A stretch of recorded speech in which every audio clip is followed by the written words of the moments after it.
നമുക്ക് രേവതിയുടെ സച്ചിയുടെയും നാളത്തെ നല്ലൊരു കഥ കേട്ടാലോ? അങ്ങനെ നാളത്തെ കഥയില് ശ്രുതിയും കൂടെ ക്ഷേത്രത്തിലേക്ക് ചെല്ലുവാണ്. കൂടത്തിലാണ് സെക്യൂരിറ്റിക്കാരൻ പൈലിയുമുണ്ട്. ഒരുപക്ഷെ തനിക്ക് ഭീഷണി കത്ത് എഴുതിയവനെ പിടികൂടണം എന്നൊരു ചിന്തയായിരുന്നു ശ്രുതിക്കുണ്ടായിരുന്നേ. അങ്ങനെ ചെന്ന് കഴിഞ്ഞപ്പോ അവിടെ നവീന് ഒരു സ്വാമിയുടെ വേഷത്തിൽ ഇരിക്കുന്ന കണ്ടു. നവീനെ കണ്ടു കഴിഞ്ഞപ്പോ തന്നെ ശ്രുതിക്ക് കാര്യം മനസ്സിലായി. ഇത് അവനാണ് വേഷം മാറി ഇവിടെ ഇരിക്കുന്നത്. അപ്പൊ ഇവനാണോ ഇങ്ങോട്ടേക്ക് ശ്രുതിയെ വിളിച്ചു വരുത്തിയിരിക്കുന്നത് എന്നൊരു ചിന്ത മനസ്സിലുണ്ടാവുകയാണ്. അങ്ങനെ ഒടുവില് അതിലൂടെയൊക്കെ അന്വേഷിച്ചിട്ട് ശ്രുതി കണ്ടില്ല തനിക്ക് ആരാ ഭീഷണി കത്ത് എഴുതിയെന്നുള്ള കാര്യം. ഒടുവിൽ എന്ത് ചെയ്തു? ആ സ്വാമിയുടെ അടുത്തേക്ക് ചെല്ലുകയാണ്. അപ്പൊ സ്വാമി കുറെ ആൾക്കാർക്കൊക്കെ ഇങ്ങനെ ഓരോ കാര്യങ്ങളൊക്കെ പറഞ്ഞു കൊടുക്കുന്നുണ്ട്. ഒരു പക്ഷെ തന്റെ വിഷമങ്ങൾ പറഞ്ഞു കഴിഞ്ഞിട്ടുണ്ടെങ്കിൽ തനിക്ക് അവൻ എവിടെ ഉണ്ടെന്ന് കണ്ടെത്തി തരുമെന്നൊരു ചിന്ത ശ്രുതിയുടെ മനസ്സിലുണ്ടായി. ഒടുവിൽ സ്വാമിയുടെ അടുത്തേക്ക് പോകാൻ തുടങ്ങിയപ്പം ശ്രുതി വേണ്ടാന്നൊക്കെ പറയണം. പക്ഷെ എന്ത് ചെയ്യാൻ പറ്റും? ശ്രുതി എന്ന് കാര്യങ്ങളൊക്കെ ഇങ്ങനെ പറയാണ്. അപ്പോഴേക്ക് നവീൻ പറഞ്ഞു, എനിക്കെല്ലാം മനസ്സിലാവുന്നുണ്ടെന്ന് പറയണ. നിങ്ങളുടെ പേര് സുധീന്ദ്രൻ എന്നല്ലേന്ന് ചോദിച്ചു. എന്റെ പേരെങ്ങനെ മനസ്സിലായി? അതെ, നിങ്ങളുടെ പേര് സുധീന്ദ്രൻ ആണെന്ന് എനിക്ക് മനസ്സിലായി. അത് മാത്രമല്ല നിങ്ങളുടെ ഭാര്യയുടെ പേരും നിങ്ങൾ ഇപ്പം പെട്ടിരിക്കുന്ന പ്രശ്നത്തെക്കുറിച്ചും എല്ലാം എനിക്കറിയാന്ന് പറഞ്ഞു. അപ്പോഴേക്ക് സുധിയുടെ കണ്ണൊക്കെ മെഴിഞ്ഞു വന്നു. പിന്നീട് ചോദിച്ചു, നിങ്ങളൊരാളെ അന്വേഷിച്ച് ഇവിടെ ഇറങ്ങിയതല്ലേന്ന് ചോദിച്ചു. നിങ്ങൾ ഒരാളുടെ ഭീഷണിയെ പേടിച്ചു വന്നതല്ലേന്ന് ചോദിച്ചു. അപ്പോഴേക്ക് സുധി പറഞ്ഞു, അയ്യോ അതെ സ്വാമിക്ക് എങ്ങനെ ഇതൊക്കെ മനസ്സിലാവും? അതെ, എനിക്ക് ജ്ഞാനദൃഷ്ടിയുണ്ട്. എനിക്ക് ആ കാര്യങ്ങളൊക്കെ നല്ല വ്യക്തമായിട്ട് മനസ്സിലായിട്ടുണ്ട്. നിങ്ങളുടെ മനസ്സിലെ ടെൻഷൻ ഇപ്പൊ എനിക്ക് തിരിച്ചറിയാൻ സാധിക്കുന്നുണ്ട്. നിങ്ങളുടെ മാത്രമല്ല നിങ്ങളുടെ ഭാര്യയുടെ. അത് പറഞ്ഞിട്ട് നവീന് ശ്രുതിനെ ഒന്ന് നോക്കുവാണ്. ശ്രുതി ആകെപ്പാടെ വല്ലാത്തൊരു വെപ്രാളത്തിൽ നിൽക്കുക. ദൈവമേ, കള്ളത്തരങ്ങളൊക്കെ തന്റെ പൊളിയോ എന്നൊരു ചിന്ത. എന്തെങ്കിലും ഒരു കാര്യം നവീൻ വിളിച്ചു പറഞ്ഞാൽ മതി തന്നെ കുറിച്ച്. അതോടുകൂടി തീർന്നു തന്റെ ശ്രുതിയുടെ ജീവിതം. അപ്പോഴേക്കും ശ്രുതി ചോദിച്ചു, അല്ല സ്വാമി, എനിക്ക് അവനെക്കുറിച്ച് എന്നെ ഭീഷണിപ്പെടുത്തിയ എനിക്ക് കത്തെഴുതി അവനെക്കുറിച്ച് എന്തെങ്കിലും ഒരു വിവരം കിട്ടുമോ? അവൻ ആരാ എന്താന്നൊക്കെ എനിക്കൊന്ന് അറിഞ്ഞാൽ കൊള്ളാന്നുണ്ടെന്ന് പറയണ. അത് കേട്ട് കഴിഞ്ഞപ്പം ഒരു നിമിഷം ഒന്ന് ആലോചിച്ചു. പിന്നീട് പറഞ്ഞു, അതെ, ഒരാൾ ഇവിടെ വന്നിട്ടുണ്ടായിരുന്നു. അതെ, നിങ്ങൾ വരുമ്പോ നിങ്ങൾക്ക് ഒരു കത്ത് തരണമെന്നൊക്കെ പറഞ്ഞായിരുന്നു. ഒരു കത്ത് എന്നെ ഏൽപ്പിച്ചിട്ടാ പോയെന്ന് പറഞ്ഞു. കത്ത് ഏൽപ്പിച്ചിട്ടോ? സ്വാമിയുടെ കയ്യിലോ? അതെ, എന്റെ കയ്യിൽ ഒരു കത്ത് തന്നിട്ടാ പോയത്. അതും പറഞ്ഞിട്ട് ശ്രുതിയുടെ കയ്യിലേക്ക് ആ കത്തം കൂടെ കൊടുക്കുവാണ് നവീന്. അങ്ങനെ ആ കത്ത് വാങ്ങിച്ചു കഴിഞ്ഞപ്പോ ശ്രുതി ഞെട്ടിപ്പോയി. ദൈവമേ, ഇനിയിപ്പൊ എന്തായിരിക്കും അതിനകത്ത് എഴുതിയിട്ടുണ്ടായിരിക്കുക? തന്റെ ചതിയെക്കുറിച്ചായിരിക്കുമോ? ആ സമയം ശ്രുതി കത്ത് തുറന്ന് നോക്കുകയാണ്. കത്തിനകത്ത് എഴുതിയിട്ടുണ്ടായിരുന്നു, എന്നെ അന്വേഷിച്ച് നീ ഇപ്പൊ പരക്കം പായോ എന്ന് എനിക്ക് മനസ്സിലായി.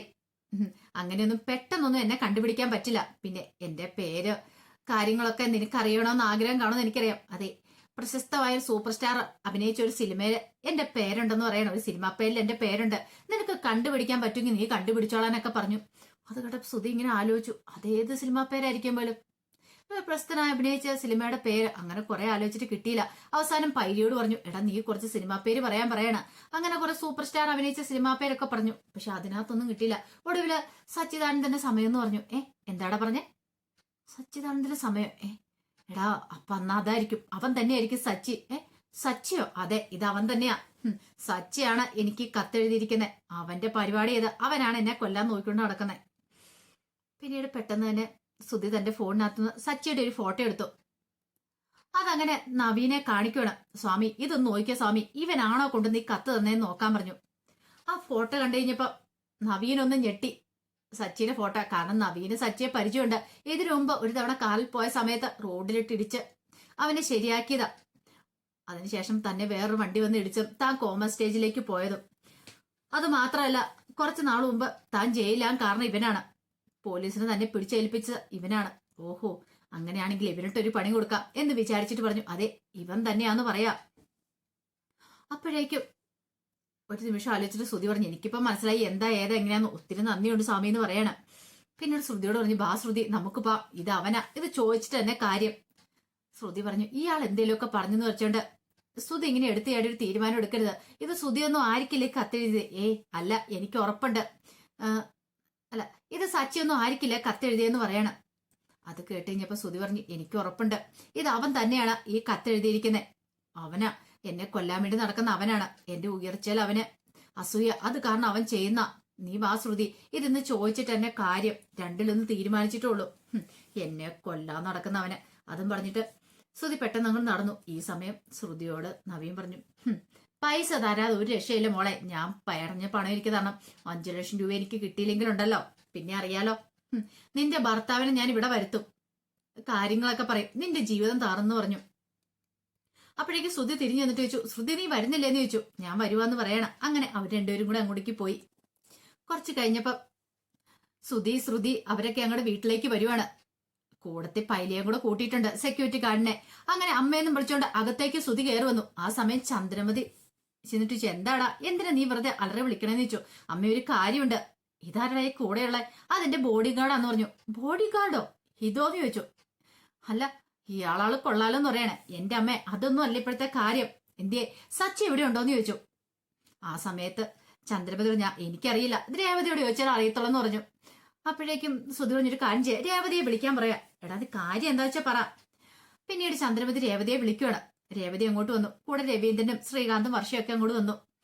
ആ സമയത്ത് ചന്ദ്രമതി ചോദിച്ചു, എന്തിനാടാ നീ സച്ചിയെ വിളിക്കുന്നത്? കാര്യം എന്താന്ന് ചോദിച്ചു. അതെ, കാര്യമൊക്കെ ഉണ്ടമ്മേ. അവൻ കാരണം ഈ കുടുംബത്തിലെ ഇത്തരം പ്രശ്നങ്ങളൊക്കെ എനിക്ക് സംഭവിച്ചോണ്ടിരുന്നേ. അവൻ ഒറ്റ എല്ലാത്തിനും കാരണം. രവീന്ദ്രൻ ചോദിച്ചു, നീ എന്തൊക്കെയാടാ പറയണേ? നീ എന്തിനാ സച്ചിയെ കുറ്റപ്പെടുത്തുന്നേ? സച്ചി അതിന് മാത്രം എന്ത് തെറ്റാ നിന്നോട് ചെയ്തത്? അവന് ഒരു തെറ്റും ചെയ്തിട്ടില്ലല്ലേ? അമ്മയോട് ഞാൻ പറഞ്ഞില്ലേ എനിക്കൊരു ഭീഷണി കത്ത് വന്നെന്ന്.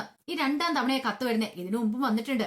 ഈ കത്തൊക്കെ എഴുതിക്കൊണ്ടിരുന്ന ആരാന്ന് അമ്മയ്ക്ക് അറിയാവുന്ന ചോദിച്ചു. ആരാ? അതാ സച്ചിയാന്ന് പറയാണ്. സച്ചിയോ? അവനോ? അപ്പോഴേക്കും ശ്രീകാന്ത് ചോദിച്ചു, എന്തൊക്കെയാ സുധിയേട്ടെ പറയണേ? സച്ചിയാണ് അങ്ങനെ ഒരു ഭീഷണി കത്ത് എന്തിനാ സുധിയേട്ടൻ എഴുതുന്നേ? അതെ, എന്റെ വളർച്ചയിൽ അവന് അസൂയ. ഞാൻ വളർന്നു പോകുന്നുണ്ടപ്പോ അവന് അസൂയ മൂത്തിട്ട് അവൻ ചെയ്ത കാര്യങ്ങൾ അതൊക്കെ. രവീന്ദ്രൻ പറഞ്ഞു, എന്റെ സുധി, നിനക്ക് വേറൊരു പണിയില്ലേ? സച്ചിക്ക് അങ്ങനെ ചെയ്യേണ്ട കാര്യമൊന്നുമില്ല. സ്വന്തം ചേട്ടനോട് അവനെന്തിനാ ഇങ്ങനെ ഒരു ക്രൂരത കാണിക്കുന്നേ? കത്തെഴുതേണ്ട കാര്യമുണ്ടോ? ചന്ദ്രമതി പറഞ്ഞു, അവൻ അതല്ല, അതിലപ്പുറം ചെയ്യും. എനിക്ക് അവനെ അറിയാലോ. എന്റെ മോനാന്ന് പറഞ്ഞിട്ട് കാര്യമില്ല. ഓ, ഇപ്പോഴെങ്കിലും നീ സമ്മതിച്ചല്ലോ നിന്റെ മോനാന്ന് ചന്ദ്രേ. സാധാരണ നീ ഇങ്ങനെയൊന്നും ആയിരുന്നില്ലല്ലോ. അപ്പോഴേക്കും ചന്ദ്രമതി പറഞ്ഞു, രവിയേട്ടാ, ഇത് വെറുതെ വിട്ടിട്ട് കാര്യമില്ല. അവൻ എന്തൊക്കെ എഴുതി പിടിപ്പിച്ചേ? എനിക്ക് അപകടം സംഭവിക്കും, അതുപോലെ തന്നെ സുധി ഒരു കൊലകാരനാവും എന്നൊക്കെ പറഞ്ഞില്ലേ, ഒരു കൊലപാതകയാവൂന്ന്. അതേമേ, അതാ എനിക്ക് സഹിക്കാൻ പറ്റില്ലാത്ത. അവനാ കത്തെഴുതിയത്. രേവതി പറഞ്ഞു, ഇതേ സുധി, വെറുതെ അനാവശ്യം പറയരുത്. എന്റെ സച്ചേട്ടന് എന്റെ ആവശ്യമില്ല. അല്ലെങ്കിൽ നിങ്ങളെ ഭീഷണിപ്പെടുത്തുവാനോ കൊല്ലാനോ സച്ചേട്ടൻ ശ്രമിക്കേണ്ട കാര്യം എന്താ? വർഷ പറഞ്ഞു, രേവതി ചേച്ചി പറഞ്ഞ് ശരിയായിട്ടുള്ള കാര്യ. അതിന്റെ ആവശ്യമൊന്നും ഇല്ലല്ലോ സച്ചേട്ടന്. പിന്നെന്തിനാ ഇപ്പൊ സച്ചേട്ടൻ അങ്ങനെ ഒരു ഭീഷണിക്കത്ത് എഴുതുന്നേ? അത് കേട്ടപ്പോ സുധി പറഞ്ഞു, അത് അവൻ എഴുതിയതാന്നുള്ള കാര്യം എനിക്ക് ഉറപ്പാ. അപ്പോഴേക്കും രവീന്ദ്രൻ ചോദിച്ചു, നിന്നോട് ആരാടാ ഇത് പറഞ്ഞത്? സച്ചിയാ എഴുതിയെന്ന് നിന്നോട് ആരാ പറഞ്ഞെന്ന് ചോദിച്ചു. അപ്പോഴേക്കും സുധി പറഞ്ഞു, അത് പിന്നെ ഞങ്ങളൊരു ക്ഷേത്രത്തിൽ പോയിട്ടുണ്ടായിരുന്നു പറഞ്ഞു. ക്ഷേത്രത്തിലോ? അതെ, ക്ഷേത്രത്തിൽ ചെന്ന് കഴിഞ്ഞപ്പോ അവിടുത്തെ സ്വാമിയെ പറഞ്ഞത്. സ്വാമിയുടെ കയ്യിൽ അവന്റെ കത്ത് കൊടുത്തിട്ട് പോയിട്ടുണ്ടായിരുന്നു. പിന്നെ സ്വാമി പറഞ്ഞു, സ്വാമി ഞാൻ ഫോട്ടോ കാണിച്ചു കഴിഞ്ഞപ്പോ സച്ചി തന്നെയാന്ന് പറഞ്ഞു ആ കത്ത് കൊണ്ട കൊടുത്തത്. അങ്ങനെയാണെങ്കിൽ അത് അവൻ തന്നെയാന്ന് എനിക്ക് മനസ്സിലായി. അത് കേട്ടപ്പോ രേവതി പറഞ്ഞു, വെറുതെ പറയണത്, ഇതൊന്നും സത്യമല്ല. അല്ല ശ്രുതി, സത്യമായിട്ടുള്ള കാര്യമാണോ ഈ ശ്രുതി പറയണെന്ന് ചോദിച്ചു. അപ്പോഴേക്കും ശ്രുതി പറഞ്ഞു, അത് പിന്നെ ഞങ്ങൾ ക്ഷേത്രത്തിൽ ചെന്ന് കഴിഞ്ഞപ്പോൾ സ്വാമിയെ കണ്ടായിരുന്നു. അപ്പോഴേക്കും ശ്രീകാന്ത് പറഞ്ഞു, അയാൾ എന്തേലും പൊട്ടത്തരം പറഞ്ഞാണെങ്കിലോ? അല്ലാതെ ഒരിക്കലും സച്ചേൻ അങ്ങനെ ചെയ്യത്തില്ല. സച്ചേൻ അത് ചെയ്യേണ്ട കാര്യമില്ല എന്ന് പറഞ്ഞു. ചന്ദ്രമതി പറഞ്ഞു, പിന്നെ അവന് ഇവളും കൂടെ ചേർന്നിട്ട് ശ്രുതിക്കിട്ട് പണി കൊടുക്കാൻ നോക്കിയതായിരിക്കും. അപ്പോഴേക്കും ശ്രുതി പറഞ്ഞു, ഉറപ്പായിട്ടും ഇനി ഞാൻ കൊണ്ടേ കംപ്ലൈന്റ് കൊടുക്കും. ഞാൻ പോലീസ് സ്റ്റേഷനിൽ കൊണ്ടേ കംപ്ലൈന്റ് കൊടുക്കാൻ പോകുക. രവീന്ദ്രൻ ചോദിച്ചു, എന്തൊക്കെയാണ് നീ പറയണേ? നിന്റെ അനുജനാണ് സച്ചി, ആ ഒരു ബോധം നിനക്കില്ലേ? നീ എന്തിനാടാ അവനെതിരെ കംപ്ലൈന്റ് കൊടുക്കാൻ പോകുന്നേ? പിന്നെ അച്ഛൻ ഞാൻ എന്ത് ചെയ്യണം? എന്നെ കൊല്ലാൻ വരുന്നവന്റെ മുന്നിലേക്ക് ഞാൻ ചെന്ന് നിന്ന് കൊടുക്കണോ? കൊല്ലാനും പറഞ്ഞോണ്ട്. എടാ, അതൊക്കെ നിന്റെ വെറും തോന്നല. സച്ചി അങ്ങനെ കൊല്ലൂന്ന് നിനക്ക് തോന്നുന്നുണ്ടോ? പിന്നെ അവൻ അതല്ല, അതിലപ്പുറം ചെയ്ത് എനിക്ക് നന്നായിട്ടറിയാം. എന്നെ കൊടുക്കാൻ വേണ്ടി അവൻ ചെയ്ത് പ്രവർത്തിയാ. ഞാനിത് വെറുതെ വിടത്തില്ല എന്ന് പറഞ്ഞു. ഒടുവിൽ രേവതി പറഞ്ഞു, അങ്ങനെയാണെങ്കിൽ സച്ചിയോട് മറട്ടെ, സച്ചിയോട് ചോദിക്കാം. എന്റെ ഭർത്താവ് എന്തായാലും അങ്ങനെ ഒരു കാര്യം ചെയ്യില്ല എന്ന് പറഞ്ഞു. ചന്ദ്രമതി പറഞ്ഞു, ഒരു നിമിഷം പോലും ഇനി ഇവിടെ നിന്ന് പോയേക്കരുത്. നീ സച്ചി ഈ നിമിഷം ഈ വീട്ടിൽ നിന്ന് ഇറങ്ങിക്കോളെന്ന് പറഞ്ഞു. രേവതിക്ക് അങ്ങോട്ട് സഹിക്കുവോ? രേവതി പറഞ്ഞു, എന്തിന്? ഞാൻ സച്ചിയുടെ എന്തിനാ ഈ വീട്ടിൽ നിന്ന് ഇറങ്ങുന്നേ? അതെ, നീ നിന്റെ ഭർത്താവ് ഇവിടെ വേണ്ട. നിങ്ങൾ കാണുന്ന ഓരോരോ പ്രശ്നങ്ങളാ ഓരോ ദിവസം ഈ വീട്ടിൽ സംഭവിച്ചുകൊണ്ടിരിക്കണേ. രേവതി പറഞ്ഞു, അങ്ങനെ അങ്ങോട്ട് ഇറങ്ങാൻ ഞാൻ ഉദ്ദേശിച്ചിട്ടില്ലമ്മേ. ഇതെന്നെ കെട്ടിച്ചോണ്ട് വന്ന് വീടാ. ഞാൻ ഇതിനിവിടെ നിന്ന് ഇറങ്ങണം. സച്ചിയാണ് ഞാൻ തെറ്റ് ചെയ്യാത്തോടത്തോളം കാലം ഞങ്ങൾ ഈ വീട്ടിൽ നിന്ന് ഇറങ്ങാൻ പോകുന്നില്ല. അങ്ങനെ എന്തെങ്കിലും ഒരു മോഹം അമ്മയുടെ മനസ്സിലുണ്ടെങ്കിൽ അതങ്ങോട്ട് മനസ്സിൽ നിന്ന് കളഞ്ഞേക്കാൻ പറഞ്ഞു. ചന്ദ്രമതി കാരണം തടിയേറ്റോലേപ്പേ ഇത്രയ്ക്ക് പ്രതീക്ഷിച്ചില്ല ഇങ്ങനൊരു പണി കിട്ടുമെന്നുള്ള കാര്യം. അപ്പോഴേക്കും രവീന്ദ്രൻ പറഞ്ഞു, രേവതി മോള് പറഞ്ഞ് ശരിയായിട്ടുള്ള കാര്യ. എന്തിനാ അവൾ ഇറങ്ങണം? അതിന്റെ ആവശ്യം എന്തായിരിക്കണേ? ഇറങ്ങുമൊന്നുമില്ല, ഇവിടുന്ന് ആരും ഇറങ്ങാനൊന്നും പോകുന്നില്ല. സച്ചി ഒരിക്കലും അങ്ങനെ ഒരു പ്രവൃത്തി ചെയ്യാനും പോകുന്നില്ല. ആ കാര്യത്തില് ഇനി നീ പേടിക്കേണ്ട ചന്ദ്രൻ, എനിക്ക് എന്റെ സച്ചിനെ അറിയാന്ന് പറഞ്ഞു. സുധി പറഞ്ഞു, ഓഹോ, അപ്പൊ ഞാൻ കള്ളത്തരം പറയുന്നാണോ എന്നാണോ അച്ഛൻ പറയണേ? അത് ഞാൻ പറയണില്ല, പക്ഷെ സച്ചി അങ്ങനെ തെറ്റ് ചെയ്യില്ലെന്ന് എനിക്ക് 100% ഉറപ്പുണ്ടെന്ന് പറഞ്ഞു. ഒടുവില് സുധി പറഞ്ഞു, അമ്മ ഒരു കാര്യം ചെയ്യ, സച്ചിയും കൂടി വിളിക്കുക, സച്ചിയും കൂടി വിളിച്ചിട്ട് ഇങ്ങോട്ടേക്ക് വരാൻ പറ, ഇപ്പൊ തന്നെ എനിക്ക് കാര്യങ്ങളൊക്കെ ചോദിക്കണമെന്ന് പറഞ്ഞു. അങ്ങനെ ചന്ദ്രമതി വിളിക്കാൻ ഒരുങ്ങി കഴിയുമ്പോ രേവതി പറഞ്ഞു, അമ്മ വിളിച്ചിട്ടുണ്ടെങ്കിൽ പണി സുധിക്കിട്ട് തന്നെ കിട്ടും. ഇതെങ്ങാനും കേട്ടോണ്ട് സച്ചിയേട്ടൻ വന്നാൽ സച്ചിയേട്ടൻ സഹിക്കില്ല, വന്ന വഴുതെ തന്നെ സുധിക്കിട്ട് കൊടുക്കും. വെറുതെ എന്തിനാ സുധി തല്ലി മേടിച്ച് കിട്ടുന്നേ? മര്യാദയാണ് മര്യാദ. അപ്പോഴേക്ക് സുധി വലിയ അഹങ്കാരം കാണിച്ചിട്ട് പറഞ്ഞു, പിന്നെ എന്നെ അടിക്കാനായിട്ട് അവനും കൂടെ വന്നാണ്ടല്ലോ, അവൻ വെറുതെ ഇരിക്കില്ല, ഈ നിൽക്കുന്നവൻ എന്തിനെ നിക്കണേന്ന് ഓർത്തോണ്ടായിരിക്കണേ. സച്ചി പിന്നെ ജീവനോടും കൊണ്ട് ഇവിടുന്ന് പോകത്തില്ല എന്ന് പറഞ്ഞു. ഇവനെ ഞാൻ എന്റെ ബോഡി ഗാർഡായിട്ട് നിർത്തിയിരിക്കുന്നേ, എന്നെ സംരക്ഷിക്കാൻ വേണ്ട. പൈലി കയറി ഇടപെടും, സച്ചി അടി കൊള്ളത്തോളെന്ന് പറഞ്ഞു. അത് കേട്ടപ്പോ ചന്ദ്രമതി ചോദിച്ചു, എടാ മോനെ, വിളിക്കണോ, എന്റെ ആവശ്യമുണ്ടോ? വിളിക്കണോന്ന് പറഞ്ഞു. രേവതി പറഞ്ഞൊരു കാര്യം ചെയ്യാം, ഞാൻ പോയി വിളിച്ചോണ്ട് വന്നോളാം, ഒരു വഴക്കൊഴിവാക്കാലോ. ശ്രീകാന്ത് പറഞ്ഞു, അതാ നല്ല കാര്യം ചേച്ചി, സച്ചേടൻ വന്നാൽ വെറുതെ ഇരിക്കില്ലെന്നറിയാം. സച്ചേടൻ ഉറപ്പായിട്ട് ഇവിടെ വഴക്കുണ്ടാക്കും. സച്ചേടൻ ചെയ്യാത്ത തെറ്റ് സച്ചേടൻ തലയിലേക്ക് കെട്ടിവെക്കാൻ നോക്കിയിട്ടുണ്ടെങ്കിൽ നടക്കില്ല എന്ന് പറഞ്ഞു. ഒടുവിൽ രേവതി പറഞ്ഞു, ഞാൻ പോയി വിളിച്ച് കാര്യങ്ങളൊക്കെ പറഞ്ഞ് മനസ്സിലാക്കിയിട്ട് വരാം, അല്ലെങ്കിൽ ഉണ്ടല്ലോ. അപ്പോഴേക്കും ചന്ദ്രമതി പറഞ്ഞു, കണ്ടില്ലേ അവള് രക്ഷപ്പെട്ടു പോകുന്ന കണ്ടോ? സുധയും പറഞ്ഞു, ഇവിടുന്ന് പതുക്കെ രക്ഷപ്പെട്ടു പോവുക, കെട്ടിയോള് കെട്ടിയോളുടെ കാര്യങ്ങളൊക്കെ പറഞ്ഞ് മനസ്സിലാക്കിച്ചുകൊണ്ട് പോകാനായിരിക്കും, അതൊന്നും ഇവിടെ നടക്കില്ല എന്ന് പറയണ. രേവതി പറഞ്ഞു, രേവതി ഒരു കാര്യം പറഞ്ഞത് വാക്ക് പറഞ്ഞ വാക്കാ, സച്ചിയണ്ണൻ കൂട്ടി ഞാൻ ഇങ്ങോട്ടേക്ക് വരുമെന്ന് പറഞ്ഞാൽ വരും. അതും പറഞ്ഞ് രേവതി അങ്ങോട്ട് ഇറങ്ങിപ്പോയി. അങ്ങനെ രേവതി ഗേറ്റിന്റെ അടുത്തേക്ക് വന്ന് സച്ചിയെ ഫോൺ ചെയ്യുവാണ്. വിളിച്ചിട്ട് സച്ചി എടുക്കുന്നില്ല. അപ്പോഴാണ് സച്ചിയുടെ കാർ അങ്ങോട്ട് വന്ന് നിൽക്കുന്നത്. രേവതി പെട്ടെന്ന് കാറിന്റെ അടുത്തേക്ക് വന്നു. സച്ചി കാറിനകത്ത് നിന്ന് ഇറങ്ങി വന്നു കഴിഞ്ഞപ്പോ രേവതി ചോദിച്ചു, എന്താ സച്ചിയേട്ടാ ഞാൻ വിളിച്ചിട്ട് കോൾ എടുക്കാതിരുന്നേന്ന് ചോദിച്ചു. അത് ഞാൻ ഇങ്ങോട്ടേക്ക് വന്നോണ്ടിരിക്കുവല്ലേ, അതാ ഞാൻ കോൾ എടുക്കാത്തെന്ന് പറഞ്ഞു. അല്ല നീ ഇതെങ്ങോട്ട് പോകാൻ ഇറങ്ങിയതായിരുന്നു? അതെ, ഞാൻ സച്ചിയേട്ടനെ കാണാനായിട്ട്. എന്തിന്? നീ എന്തിനാ എന്നെ കാണുന്നേന്ന് ചോദിച്ചു. സച്ചിയേട്ടാ അതാകെപ്പാടെ പ്രശ്നമാന്ന് പറയണേ. പ്രശ്നം എന്ത് കാര്യം? അതെ, സുധി വീട്ടിലുണ്ടെന്ന് പറയണ. സുധി വീട്ടിലുണ്ടായിക്കോട്ടെ, അതിനിപ്പോ എന്താ? അത് സച്ചേട്ടൻ പോയൊരു പ്രശ്നമൊന്നും ഉണ്ടാക്കരുത്. എന്ത് പ്രശ്നം? നീ കാര്യം എന്താന്ന് വെച്ചാ പറ രേവതി. അത് പിന്നെ സുധിക്ക് എന്തോ ഭീഷണി കത്തൊക്കെ വന്നെന്ന് പറഞ്ഞിട്ടുണ്ടായിരുന്നു. അപ്പൊ ആ കത്തെഴുതിയത് സച്ചേട്ടനാന്നും പറഞ്ഞുകൊണ്ട് വലിയ പ്രശ്നത്തിലാന്ന് പറയണ. ഞാൻ ഭീഷണി കത്തെഴുതിയോ? അത് കൊള്ളാം, ഇതപ്പൊ നല്ല കഥ ഏതാ? അതിന് ഞാൻ എപ്പോഴാ രേവതി കത്തെഴുതിയത്? സച്ചേട്ടൻ കത്തെഴുതിട്ടില്ലെന്ന് എനിക്കറിയാം, പക്ഷെ അത് സുധി വിശ്വസിക്കുന്നില്ല. സച്ചേട്ടനെ എഴുതിയത്, അതുകൊണ്ട് പോലീസ് കംപ്ലൈന്റ് കൊടുക്കുന്നൊക്കെ പറയുന്നുണ്ട്. സച്ചേട്ടൻ പോയി ദൈവത്തെ എടുത്തൊരു പ്രശ്നമൊന്നും ഉണ്ടാക്കരുത്, അറിയാലോ അച്ഛനൊക്കെ വയ്യാതിരിക്കുന്നല്ലേന്നൊക്കെ പറഞ്ഞു. അത് കേട്ടപ്പോ സച്ചിക്ക് സഹിച്ചില്ല. സച്ചി പെട്ടെന്ന് അകത്തേക്ക് കയറി ഓടാൻ തുടങ്ങുമ്പോഴത്തേനും രേവതി കയ്യിലേക്ക് പിടിച്ചു. സച്ചേട്ടാ പ്ലീസ് അങ്ങോട്ട് മാറി നിൽക്കുക രേവതി എന്നൊക്കെ പറഞ്ഞ് സച്ചി അകത്തേക്ക് എറിച്ചെന്നു. അകത്തേക്ക് എറിച്ചിട്ട് എടാ സുധീന്ന് വിളിക്കുവാണ്. സച്ചിയുടെ ആ വരവും മട്ടും ഒക്കെ കണ്ടു കഴിഞ്ഞപ്പോ സുധിക്ക് തോന്നി തനിക്ക് തല്ലി കിട്ടുന്നു. സുധി പെട്ടെന്ന് ഓടുവാണ്. ആ സമയം സച്ചി ഒരു നിക്കട അവിടെയെന്ന് പറയണ. സുധി ആ വീടിനുള്ളിൽ കൂടെ കിടന്ന് ഓടുവാണ്. അപ്പോഴേക്കും ശ്രീകാന്തിനോട് വർഷ പറഞ്ഞു, അല്ല ഇതെന്താ ഓട്ടപ്പെടുത്താൻ കളിയോ? ഒരാൾ ഓടുന്നു, ഒരാളെ പിടിക്കാനായിട്ട് ഓടുന്നു. അപ്പോഴേക്കും രവീന്ദ്രൻ പറഞ്ഞു, എടാ സച്ചി ഇങ്ങോട്ട് വരാൻ പറയണ. പക്ഷെ സച്ചി അത് കേൾക്കുന്നില്ല. ആ സമയത്ത് സുധി പറഞ്ഞു, അമ്മ ഇങ്ങോട്ട് നോക്കി, എന്നെ തല്ലാൻ വരുന്നമ്മേ, എന്നെ രക്ഷിക്കാമ്മയെന്ന് പറഞ്ഞോണ്ട് സുധി. പക്ഷെ സച്ചി വിട്ടുകൊടുത്തില്ല. ഒടുവില്ല രവീന്ദ്രൻ പറഞ്ഞു, ഒന്ന് നിർത്തുന്നുണ്ടോ സച്ചി പറഞ്ഞോണ്ട് ദേഷ്യപ്പെടുവാണ്. അപ്പോഴേക്കും സച്ചി അങ്ങോട്ട് വന്നു പറഞ്ഞു, അച്ഛാ ഇവൻ എന്തൊക്കെയാ പറഞ്ഞെന്നറിയോ? ഞാൻ ഇവന് ഭീഷണി കത്തെഴുതി പോലും. ഞാൻ എപ്പോഴാ അച്ഛാ ഇവന് കത്തെഴുതിയത്? അതിന്റെ ആവശ്യം എന്താ? അപ്പോഴേക്കും സുധി പറഞ്ഞു, അച്ഛാ ഇവൻ തന്നെ എഴുതിയത്. എടാ ഞാനെന്തിനാ നിനക്ക് ഭീഷണി കത്തെഴുതുന്നേ? എന്തേലും ഉണ്ടെങ്കിൽ ഞാൻ നിന്റെ കർണം നോക്കി നാളെ തരത്തല്ലേ ഉള്ളൂ, അല്ലാതെ മറിഞ്ഞു നിന്ന് ഒളിഞ്ഞു മറിഞ്ഞു നിന്ന് നിന്നെ ഉപദ്രവിക്കുന്ന സ്വഭാവമൊന്നും എനിക്കില്ല. നേരെ വാ നേരെ പോന്നുള്ള സ്വഭാവം എനിക്ക്, അല്ലാതെ മറിഞ്ഞു നിന്ന് നിന്നെ ആക്രമിക്കേണ്ട കാര്യമൊന്നും എനിക്കില്ല. രണ്ട് തല്ല് തരാൻ തോന്നിയിട്ടുണ്ടെങ്കിൽ ഞാൻ നേരിട്ട് വന്ന് തല്ലത്തുള്ളൂ. അത് കേട്ടപ്പോ സുധി പറഞ്ഞു, നീ ഇതൊക്കെ ഇപ്പൊ പറയും, പക്ഷെ അതൊന്നും അല്ല എന്റെ സത്യാവസ്ഥ, എനിക്കറിയാം. നീ ഒറ്റ ഒരുത്തനാ എല്ലാ പ്രശ്നത്തിനും കാരണം.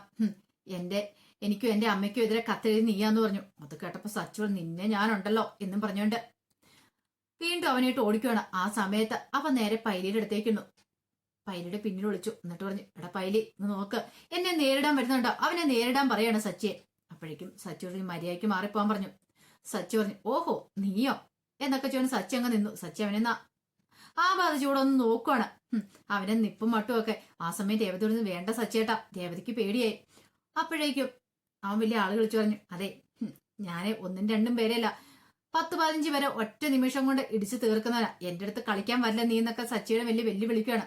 സച്ചി അത് മൈൻഡ് ചെയ്യാൻ പോയില്ല. ആ സമയം ശ്രുതി പറഞ്ഞു, അവനെ വിട്ടു കൊടുക്കരുത്, അവനെ ഇടിച്ച് ശരിയാക്ക. എന്റെ കയ്യിൽ നിന്ന് ഡെയിലി നീ 10-20 മുട്ടയൊക്കെ മേടിച്ച് കഴിക്കുന്നതല്ലേ, എന്നിട്ടല്ലേ ഈ തടി ഇങ്ങനെ ഇരിക്കുന്നേ, പോയി നേരിടാൻ പറയണം. അപ്പോഴേക്കും രവീന്ദ്രൻ പറഞ്ഞു, ശ്രുതി വെറുതെ നീ പ്രശ്നം ഉണ്ടാക്കാൻ നിൽക്കരുതെന്ന് പറയണം. അച്ഛാ, ഇവൻ എന്നെ തല്ലാൻ വന്നവനല്ലേ, എന്നെ ബോഡി ഗാർഡ് അവന്. ചെല്ലട പൈലിന്ന് പറഞ്ഞിട്ട് പൈലിനെ അങ്ങോട്ട് ഇളക്കി വിട്ടു. പൈലി എന്ന് സച്ചിനെ അങ്ങോട്ട് പിടിച്ചു നിർത്തി. ശ്രുതിനെ തല്ലാൻ പോവില്ലെന്നും പറഞ്ഞുകൊണ്ട് സച്ചി പറഞ്ഞ് കൈയെടുക്കാൻ പറഞ്ഞു നെഞ്ചത്തുനിന്ന്. പക്ഷെ കൈയെടുക്കാൻ തയ്യാറായില്ല. പിന്നെ സച്ചി ഒരു പ്രകടനമായിരുന്നു. കണ്ണടച്ച് തുറക്കുന്നതിന് മുമ്പ് പൈലി താഴെ കിടന്നു. ഒരെണ്ണം ശ്രുതിക്കിട്ടും കിട്ടി. കാരണം പൈലി തിരിഞ്ഞു വരുന്ന വഴി പൈലിയുടെ കൈ കൊണ്ട് ശ്രുതിയുടെ ചങ്കത്തായിരുന്നു. ശ്രുതി താഴെ കിടന്നു. ആ സമയത്ത് പൈലി ആണ്ട് കിടക്കും താഴെ. എന്താ പെട്ടെന്ന് അവിടെ സംഭവിച്ചെന്ന് ആർക്കൊന്നും മനസ്സിലായില്ല. സച്ചിയുടെ മിന്നും പ്രകടനമായിരുന്നു. സച്ചിയുടെ മുന്നിൽ പൈലിക്ക് പിടിച്ചു വയ്ക്കാൻ കഴിഞ്ഞില്ല. ശ്രുതി ഒരു നിമിഷം ഞെട്ടിപ്പോയി. ശ്രുതി ഇത്രയ്ക്ക് പ്രതീക്ഷിച്ചിട്ടുണ്ടായിരുന്നില്ല. അപ്പൊ അതിന്റെ വിശേഷങ്ങളൊക്കെ നമ്മൾ കാണുന്നത്. ആ വിശേഷങ്ങൾക്കായി നമുക്ക് എല്ലാവർക്കും കാത്തിരിക്കാട്ടോ. ഒരിക്കൽ കൂടി എല്ലാവർക്കും ശുഭദിനം നേർന്നുകൊണ്ട് നിർത്തുന്നു.